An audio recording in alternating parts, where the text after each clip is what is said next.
India and the European Union, they call each other friends in the diplomatic arena, but now both are fighting like mad mongrels on the trade front. Hello, everyone, and welcome back to Outright. Today, we will discuss the ongoing trade war between India and the EU. The root cause of this conflict is the EU's carbon tax that will go into effect in October this year.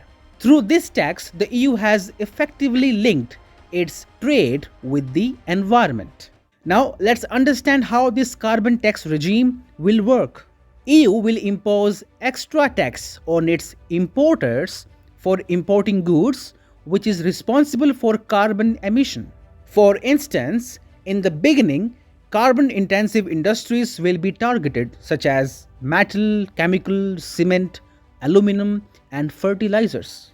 The importers of the EU will have to declare embedded carbon emissions in their imported goods on an annual basis. And to offset such emissions, they will have to surrender Carbon Border Adjustment Mechanism or CBAM certificates to the EU. Those certificates can be purchased from the open market where the EU will set their rates in terms of euros per tons of CO2 emitted. Now let's understand this with an example. Suppose there is an importer in the EU, Miss X, who wants to import cement from India. She imports 1000 tons of cement from India, and let's suppose the production of that cement led to 1000 tons of carbon emission. To offset that emission, Miss X will have to purchase carbon tax certificates from open market in EU. Suppose the rate of the certificates is €1 per ton of CO2 emission. Miss X will now have to purchase 1000 such certificates and surrender them to the EU on annual basis. This is the EU's CBAM tax regime in a nutshell. This is a kind of trade barrier that EU has erected in the name of protecting the environment. On paper, the motive of this regime is to encourage non-EU countries to follow best environmental practices. But countries like India are not buying this argument, as they say no such restrictions were in place when EU was industrializing. To counter EU, India is now introducing its own carbon tax regime to punish European manufacturers. You may ask why India is particularly concerned over EU's new regulations. Well, India's major exports to the EU, such as iron ore and steel, face a significant threat due to the carbon levies ranging from 19.8% to 52.7%. Yes, that is the amount EU importers will have to pay if they import goods from India.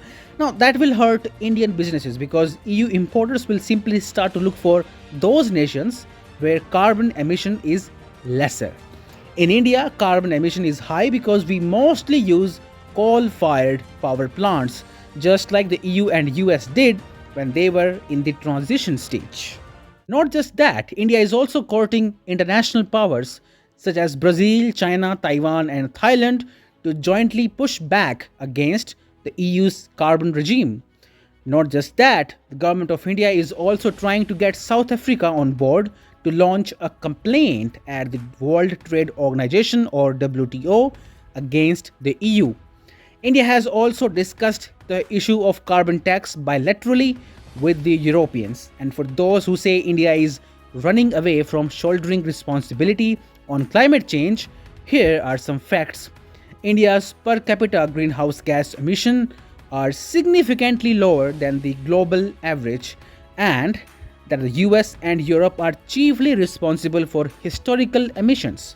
Plus, it is India that is making major strides towards green energy. So, India is in no mood to bow down to EU's hypocritical regime, and it is instead leading the global south to take EU to the cleaners.